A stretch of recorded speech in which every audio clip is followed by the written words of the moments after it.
Well, hello and welcome to another fantastic edition of the Llama Commerce Show. I am your host, Brett Curry, and very excited about today's show. We are talking about one of my favorite topics, and this is a topic that is extremely useful, beneficial. Every merchant needs to be very familiar, intimately familiar with this topic.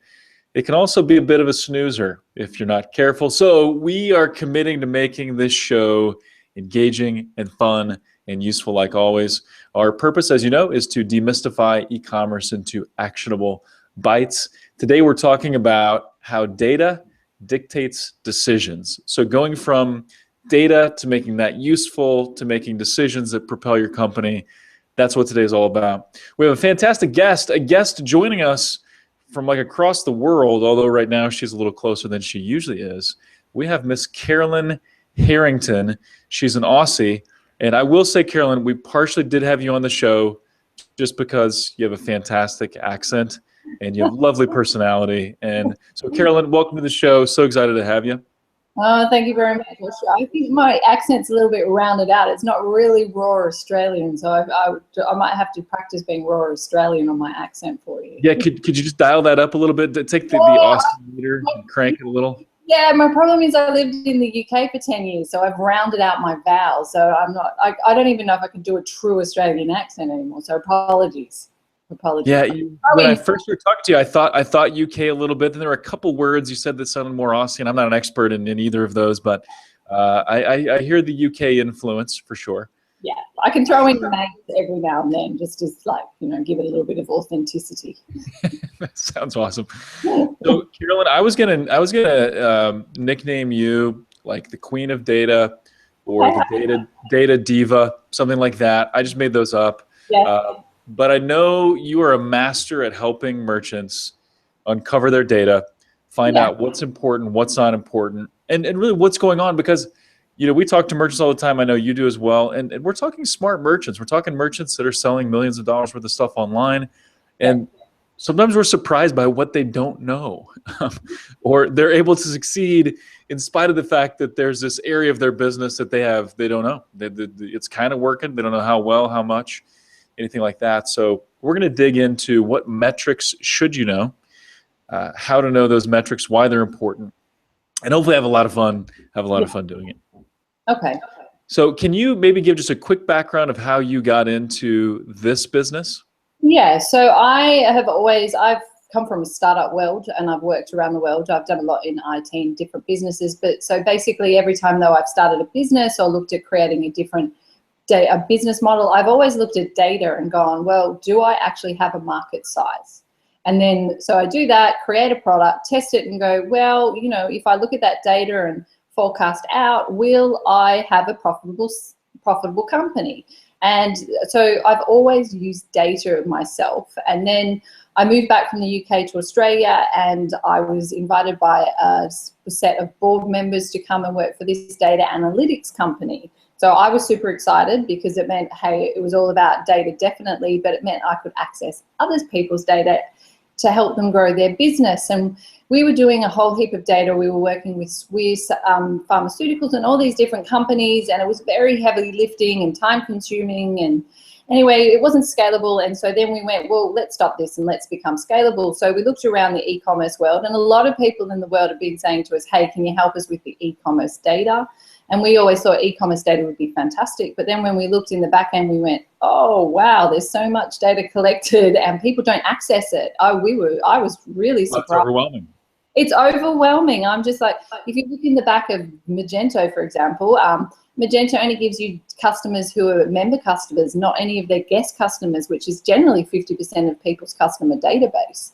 Yeah. So we basically went, well, let's do software as a service, and we focused on Magento, and we launched over a year ago, and pretty much we've just grown really well since then, and basically had customers from around the world because, data is a topic everyone is interested in, and absolutely they're trying to get hold of that data to help their business grow.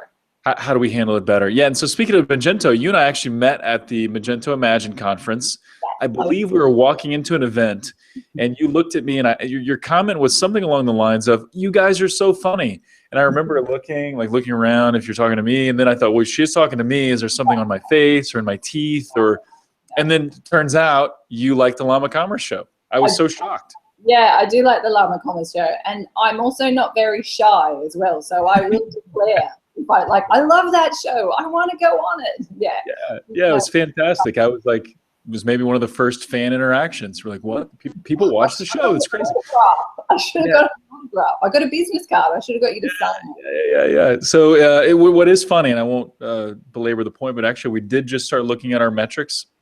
At who watches the show, something you should do in the very beginning. We just started looking at that, and we actually have a lot more fans and viewers and those that download the podcast and we thought. So we're excited about that. But let's dig into data, and I think a good place to start is looking at what are some of the key metrics that every merchant should know, and they should know by heart, right? But they don't know. Key metrics should know but don't know. Let's start there.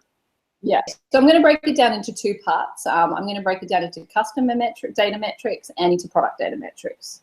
Okay. So customer data metrics, people focus on customer lifetime value all the time, which is actually really not the metric you should focus on. There's a metric that you should focus on called RFM. Now, this is a really old data metric that comes out of the bricks and mortar time. So an RFM stands for recency, frequency, and monetary value. So recency is how long ago, Brett, that you shopped at my store. Frequency, how often you shop. Have you shopped once? Do you shop 10 times a year? And then monetary value, which is that customer lifetime value stat that people use, is how much you've spent. So, and what you do, why it's important is because, let me give you an example. I run a jewelry shop. You came in, you brought your wife a $5,000 engagement ring, and you never came back. Where your Jesse from Nucleus, he comes in and he spent $3,000 and he comes in every 3 months for the last couple of years. He just bought a Shinola watch and some other cool stuff like that. Blinged up. He's blinged up. He's blinged up. Gold tooth. Yeah, anyway, and so what would happen is they'd focus, if you look on customer lifetime value, they'd focus purely on you. But really with RFM, because if you look at Jesse, you've looked at his recency, how often he comes, when he last came, frequency, how often he's come, and then his monetary value. He's less, but it shows that Jesse is actually a more valuable customer, and he's tied into your brand, and he's going to more valuable customer right now. Yeah, he's more, and he should, and he'll be continue to be probably for the long run. Yes. Yes, exactly. So that's a really important one. I love that. And let me just emphasize it. And I'm a huge fan of lifetime value, and we talk about that some, and that is a metric. That is a metric a lot of people don't know either, the lifetime value, but I love that you add more to that because it's really only part of the story. That could be very much skewed by behavior that was confined to a limited time frame or one big purchase or whatever. So adding in recency and frequency to the monetary value or to the lifetime value, that's brilliant. Love it. Yeah, exactly. Another thing that customers, so I find that retailers, e-commerce retailers are really focused on that customer acquisition process as opposed to retention. So what they really need to focus on is how much of their database has purchased more than twice. The first time, people are just having a little go. The second time, they really started to tie in with your brand. So they really need to chop their database and go, well, in the last 13 months, how many people have basically purchased more than twice from us? And that will give them a value of their database. And if it's really low, then the marketing that they're doing to their customers is poor. And they need to start to look at how they are marketing to their customers because it's not working out. And then from a customer acquisition point of view, they need to also look at, say you got 500 new signups this week or this month. That's great, but what you need to do is you need to look at the number of people who signed up and purchased.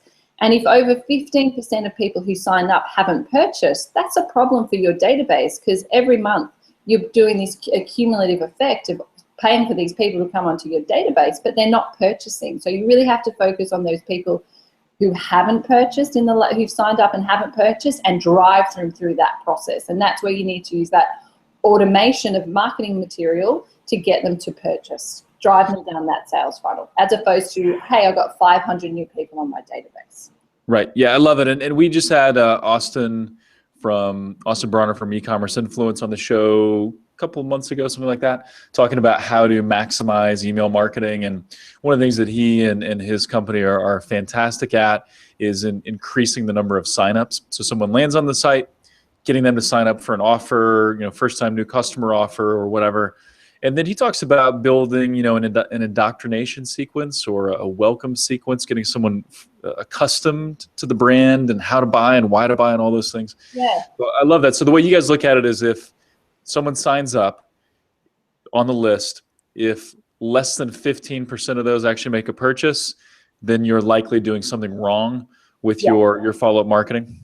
Yeah, you're paying a lot of money to acquire these customers to your database, but it's dead money. They just sit there and do nothing. So you really need to focus, and you do, and it's that whole email series that you need to, and really you should look at sending 3 emails over a period of 14 days, basically explaining and creating a relationship between your new customer and your brand. And don't ask them to purchase straight away. Think about it. Don't be sleazy when you create this email campaign to get them to become customers. Yes, drop the sleaze. That could be your tagline. Yeah, I like that. And then in terms of product metrics, So can we recap the customer metrics one quick time? We got RFM. Yeah. What were the other two?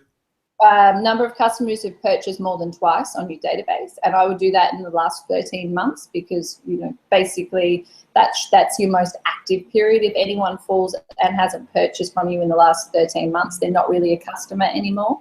Right. Makes sense. And then the number of customers who signed up and haven't purchased. Great. Okay. Because then you know that you're keeping a healthy database. Then in terms of products, the one thing that I find when people put their data into Moco Insight, the system, is I look and none of them put in the cost data, so how much that product cost them to purchase. So they never can work out how profitable each stock is. They look at revenue, how many of that SKU that I sold, but that SKU you could be selling it at a loss and not at a profit. So really you need to know profit, and you need to know profit by product attribute, by brand, by manufacturer, by gender, by country, and then you get an idea of what you really should be focusing on selling, because the most profitable product keeps the door open, as opposed to just creating volume through revenue sales that keeps your staff busy. Yes. And I love that because, we do definitely talk to a lot of merchants that they know their overall profit. I mean, they know their total revenue, back out cost of goods and expenses, and they can come up with their EBITDA at the end of the year or whatever. But looking at individual products, it's often harder. And, one of the things we talked to a gentleman named Bill D'Alessandro. He was on our show a couple months ago as well, and he owns some stores. He's a big data guy. He's a merchant, but he loves data. And he talks about being able to look at profit per visit from different traffic sources, and that to understand that, you do have to know profit per product and being able to look at it at a deep level. So completely, because the more profit you make, the bigger your business grows. And revenue just makes your staff busy, but not necessarily helping your business grow. Mm-hmm. So the other 2 items that I would say for stock is your sell-through rate. So if you look at your stock level, the percentage that you've actually shipped out the door. So what's the sell-through rate? So if one product's got a sell-through rate of 98% and another one's got a sell-through rate of 48%, really 98% is the one that's moving the most. Then you need to make sure you have the right amount of stock on hand, that you're promoting it enough. And then if you're looking at the 48% one, have you promoted it enough, and have you promoted it through the right channel? So it's a very important data point to know. Yeah, absolutely. And then obviously I can go through the Google Analytics metrics that people are well versed on Google Analytics. So I can go down that path and have a chat about that. But I think most people don't realize it's product conversions, transaction conversions, and things like that. Yeah, and then breaking it down by traffic source and looking at how that impacts things. And so, yeah, we may circle back to Google Analytics if we have time at the end. I think it would be interesting. But I'd love to dive a little deeper because, based on your experience, I know you talk to merchants all over the world. What are some areas where people make mistakes with data, either because they don't have enough clarity with their data, or So that may be the first question. The second one is then when do they misinterpret it? But Yeah. mistakes with data, what are you seeing? I think there's a lot of mistakes with data because what happened is all of a sudden technology changed and became more powerful. So there's all these data analytics tools, but there could be so it's great that there's all these data analytics tools, but the people using the tools weren't necessarily educated on what data points you should look at. So it's great. So I think 90% of people that I look at or see how they use data, I go, oh, you've got an education process. So I think there's just an issue with understanding what data points you should look at in general. But one of the classic things that we see is someone will either just look at their customer data or they'll just look at their product data, but they don't ever actually bring those two data sets together to really understand the products and customers combined to basically make sure that they have the right stock and they're promoting it to the right people at the right time and at the right price. You know, so someone will be really focused on customer acquisition, but they'll have no idea which is the best stock. Or they would know what the best stock is, but they don't understand which customers buy it or how many customers they have on their database that could be attracted to that stock. Yeah, I love that. I love the way you've got those separated by understanding product data, customer data. What are some practical ways then that you overlap the two and help merchants make decisions? You know, by understanding both of those, product and customer data. How do you help them stack that or layer that? So this is like in inventory management. So if you're looking at buying your next or forecasting and buying your next set of products, SKUs to come through the door, you need to look at the manufacturer, for example, or a brand, and go to your customer database and go, well, I'm about to spend $100,000 on this inventory for this brand. How many customers do I actually have that's purchased that brand? And if there's only 100, that's a real issue. You're going, oh, actually, I'm not going to take the gamble. I'm just going to look at. I might buy a lesser amount of that, and because there's not enough customers. Or if you look at the customers that purchase more than twice, what's the biggest brands or the SKUs or styles they generally buy, and the colors and the size, and basically buy based on that, not based on gut feel. And so then if you look at also not just how many customers have bought that product, but if you look at the RFM for that and how when did they most recently purchase, what's the frequency that they purchase, and you begin to forecast that out and say, what is my actual potential with this new inventory, given this data that I have? Yeah, and common basket analysis, like this product was bought most commonly with this product, then working out what customer actually purchased both products, which customer hasn't, and then upselling that person that hasn't purchased that product with that, like send them out an automated email going, hey, you should buy this product. Because customers are basically ring fencing and telling you, hey, this is what we want, this is our behavior. And it's about, bringing that customer and product data together to create a really personalized, high return on investment marketing message. Yeah. Okay. Awesome. So I'm going to throw you a couple curveballs, if that's okay. It's baseball season. It's playoff time.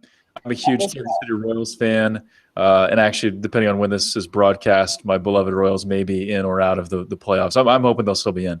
But anyway, I know you and I talked about questions leading up to this. I've just thought of a couple, so I'm going to throw these at you. You've had no time to prepare. This is drama right here. Yeah.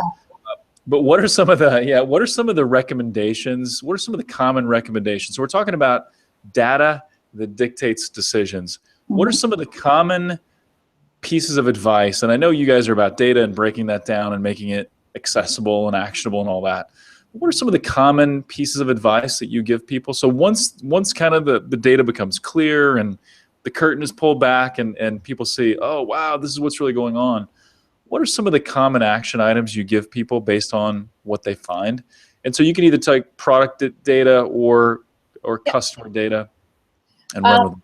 Yeah, one of the first things is for our customers, I'll say to them, well, now I've explained RFM. Why don't you work out, and basically RFM scored between 0 and 100. And I'll say to them, anything from 70, your highest ranking, most loyal customers will have a score between 75 to 100. So what I say to them is, why don't you go to your database and see the percentage of customers who get that score. And really 20% of your customers should get between 75 to 100. So what percent did you say? 20. 20? And so 20, and that means you're a well-oiled machine. You're doing quite well on your marketing. You're not doing too bad. Kind of the 80-20 rule almost, where like 20% of your customers are the absolute best. Yeah, see, some stuff's old school, and old school still works.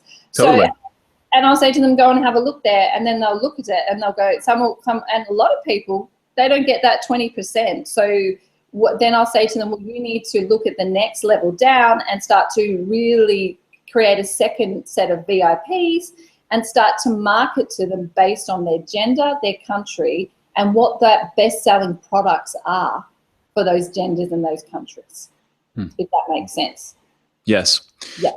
So you advise finding out who's the top 20%, or first identifying, do you have 20% of your customers that would fall into kind of that top tier of RFM, and then market more to those people?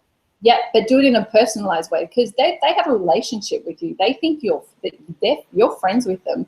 So you need to understand what they purchase, and I would put them into buckets of male and female, and then I'd do them by country, and then I'd look at what the best sellers are for that female in Japan, for example. And when you market to them, you have to create personalized marketing campaigns based on the fact they're female in Japan, and these are the biggest selling products. Yeah, or maybe it's regional, or maybe it's product based, right, or something like that. If you're primarily a U.S. based merchant or whatever, but yeah, totally makes sense. Yeah, but you can't just send out a generic email that says, "Hi, Brett, and you're selling, and I've got baby clothes in there for you," if you've never bought any baby clothes, you know. Right. So you have to give them a little bit more respect and start to position things they want, and that date is there. And then the other thing is product around stock is, we say you really need to manage your stock better. So you need to look at when you created a stock, when you put a SKU in, and when it was last sold. And if it hasn't been sold for 6 months, you need to start to move it. You need to start to discount it. You need to start to sell it off. So you need to get rid of that old inventory that's bringing down your P&L, and then start to focus on the stock that is driving your profit, and the forecasting, and looking at the forecasting of how much you should sell, and start to push that through. But we tell them you really need to manage that stock and get rid of the dead inventory. Because you're flogging a dead horse. I think that's Australian saying. I don't know. I'm trying to throw a few Australians. I'm sorry, what was the dead horse? What was it? Was it again? I think it's flogging a dead horse. Beating a dead horse isn't the most common way of saying it, but flogging that's more dramatic, right? So if you take flogging versus... a little bit rough. I thought beating was a bit rough. I was like, oh, that's bad. I don't know. Flogging sounds cool. I mean, anything with your accent sounds cooler, honestly. Flogging a dead horse sounds very good. So anyway, with this inventory management, it's so funny. I was over the summer helping my kids. Some friends of ours had a garage sale. My kids decided they're thinking entrepreneur. I'm trying to train them to be entrepreneurs a little bit. And so we came with this idea that they would buy soda and snacks and sell them at our friend's garage sale. So our friends had this traffic with the garage sale. They were going to buy chips and snacks and soda and sell them. And so we had this real intense educational conversation. My son was like, let's just buy everything. As we buy more chips and soda, we'll sell all of it. And we had to have the conversation around, well, you're probably not going to sell all of it. And what you don't sell, you're going to have to either literally eat that, because we could, or you're going to have to eat the money or whatever.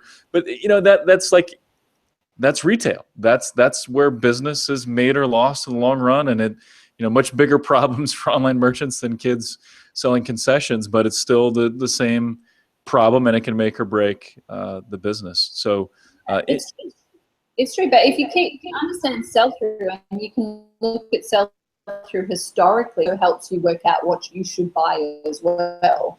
Things like in the back end of Magento, as you know, Brett, it doesn't actually keep, as soon as you change the stock level, it actually never remembers what the previous stock level is. So it's really hard to understand what your sell-through is. So it does pay to look at systems that help you keep that historical track of customers and products, so that you're not using gut feel, you're making real business decisions. Yeah, and so if you can, and what I love here about this conversation is that we're talking about how do you become a marketing machine, and not not in a way that's sleazy or sneaky, but in a way that builds relationships and just encourages people to buy more. But knowing your data will allow you to be a marketing machine. And then also being just really crazy smart about your inventory. And I'm much more well-versed on the marketing side of things. That's where I've lived for about 15 years now, is on the marketing side. But I see huge value in the inventory piece as well. And another thing that is not instantly easy in Magento is finding out, abandoned cart information. You can download basic reports. Google Analytics is providing more and more data there. But can you talk a little bit about abandoned carts and maybe how your platform, Moco Insights, helps with abandoned carts, and it also helps with some of these other items as well? Yeah. So most abandoned carts are abandoned. 75% of. So if you convert 15% of your carts, you're an exceptional business. So, and the average is people convert 5% of their carts. So what you need to do is you need to understand who abandoned the cart and the products they abandoned the cart in. So our company will give you real life and real time constantly of what you came in and put in your cart and abandoned, for example, Brett, and then you can then set up an email to basically close that sale down. And you really should, and statistics and data proves that you should, over 14 days, once again, send out 3 emails to remind them to purchase those products in that cart. So, but what you also should be doing is examining what products are commonly abandoned as well. And then you should look at what the price point is, how much did that product cost you to purchase as a company, and how much have you actually got it out there on market to sell. And maybe you need to flex and play around with the pricing a little bit as well, because you don't want to give it away, but you don't want it not to sell the inventory and it to drag down your P&L. But abandoned carts are really important because it's lost revenue, and you really want to close those down. But one thing that Magento does that's great is it also has a wish list. So people are putting on their wish list, I want this product. They've basically said, hey, I want this, blah, blah, blah. Yeah. So I would also tell people it's kind of semi-like an abandoned cart because they've put it kind of in a holding pattern. They've checked in. So you also I want to know what you've put in your wish list, and I want to be able to market and close down that wish list as well. So I view wish list as a side of kind of a semi-abandoned cart as well. And in Moco, we tell you, we will constantly tell our customers, Brett's just put this product in his wish list. Why don't you offer to sell it to him? And also when the product, when I go in and discount it, say I go in and discount it, Moco will say, oh, the product Brett put in his cart's now discounted. Why don't you let him know? And also try and drive that sales process down as well. So I kind of see abandoned carts and wish lists a little bit similar. Awesome. Yeah, totally agree. And abandoned carts, a lot of people will put products in a cart never intending to purchase. That's where you go back to the 15% is a great number. 15% actually closing is a great number. But still, that's a hole in the boat that if you can fill that and go from 5% to 7% to 15%, that you're talking about massively changing the trajectory of your business. And so any other insights then on cart abandonment or other elements that aren't necessarily easy to identify inside of Magento that you guys make easy? Yeah, I would look at what channels you abandon at the most as well. So if you're spending a lot on Google AdWords and at particular keywords, which ones abandon most and which ones abandon least, and basically look at where you put your money. Or emails, do you get which emails or which group of people from your email system basically have a high abandoned cart rate? Or if you're looking at organic search and landing pages and you're dumping them into the landing pages, which page has a better abandoned cart conversion rate, and which one has the worst abandoned cart rate, and start to look at your marketing and change your organic search, changing your AdWords and your email so you get that better, you're driving them to the pages with the better conversions.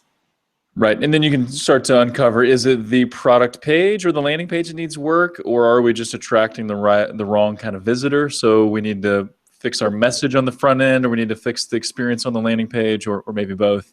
Yeah. All tremendous insights. So let's do a couple things. We're almost out of time.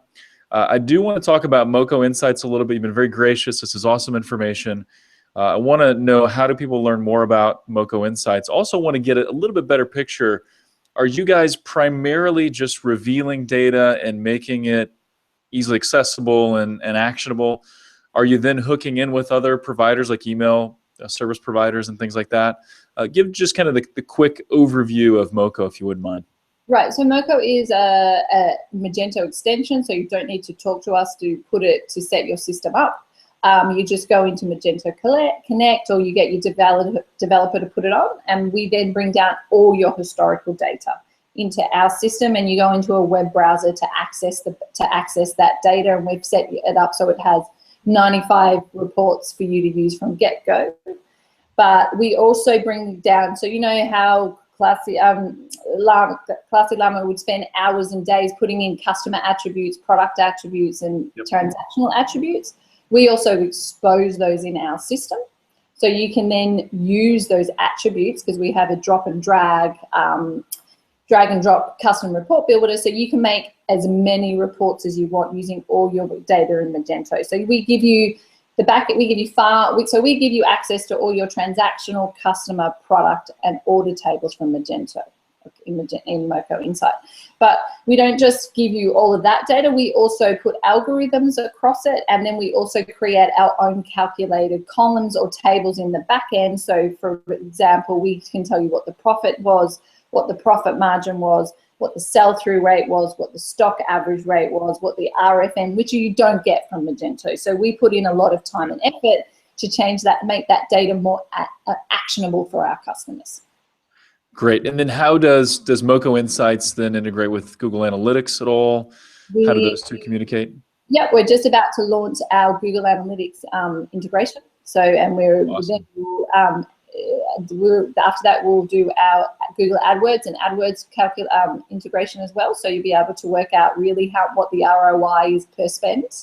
And we also integrate with MailChimp, so you can do a whole series of automated emails, and you can update customer segments, list segments into Moco from Moco into MailChimp automatically. And we're looking at our other email systems that we integrate with. You should talk with Mailer. Those guys. And John, I talk to them all the time. Yep, they are on our list. Okay, yeah, we love those guys. So that's fantastic. So how could someone, if someone said, you know what, I'd really like to learn more about Moco Insights, or maybe if they just said, hey, I'd really like to call up Carolyn and just listen to her talk for a while. Let's start with how to find out more about Moco Insights first, and then we can go from there. Okay. So Moco Insights, you just can go to our website, which is Moco, M-O-C-O Insight, INSIGHT.com. And you can just go online and have a little look, and you can sign up and do the trial there, or you can go to Magento Connect. You can email support@mocoinsight.com and say, hey, Carolyn, and I'd like to chat, and I can connect with you from there. All right, fantastic. So let's do this. Let's talk actionable bites. I've got a couple that I think are awesome that you've brought up, and I really appreciate it. This idea of RFM. You know, I know that's maybe an old retail thing, but I don't hear very many online merchants talk about that at all. So recency, frequency, monetary value, absolutely love it. Having clearer insights as to how your products move, and better inventory management, I love that as well. What would you say though, in conclusion, as we kind of wrap up and try to put a bow on this awesome presentation you've done, what are some of the actual insights you'd provide? You know what, I would say, I would agree with what you're saying, and I more say that data because people have access to such great data, you can actually be a little bit like the old style corner store and understand your customers and your products that little bit more, so you can run your store at a higher efficiency. And it is about that RFM, and it is about inventory, and it's about management, and it's about bringing all those data points together. Don't isolate them because they're codependent, to run your store better and to, be profitable, keep the doors open and grow. I love it. And really, I think a lot of this is just bringing clarity and bringing transparency back to running your business, and also transparency between you and your customer. I think that's one of the things that's kind of plagued online for a long time, is that there's like this barrier, physical barrier, in distance potentially from those that are shopping and the merchant. And with good data, with good insight, you can kind of close that gap and get to more like the guy or the gal running the current corner store who sees the customer coming in and they know exactly what they want and what they're looking for. And you can kind of be that way online as well with the proper data. Yeah, and you can, because as I said, tools are so, data tools are so much cheaper, and there's so much data and you can access it and make sense. But when you get your data tools, you can get a little bit crazy and look at far too much data. Just remain focused and just set yourself some KPIs and then use data to achieve those KPIs. Yeah, absolutely. KPIs, key performance indicators, love it. Much better to focus on the meaningful few rather than the overwhelming many. And so I think that's awesome. Well, Carolyn, this has been fantastic. I'm so glad this worked out. I'm so glad that you admitted that you were a fan. That made my day. And look where it got you. Now you're famous too, or something. Come together. Yeah, exactly. So check out mocoinsight.com. Carolyn, again, thank you. And as always, we do want to hear what you guys are thinking. What would you like to see more of, less of, ideas for the show? We definitely want to know about that. But until next time, stay classy. Bye.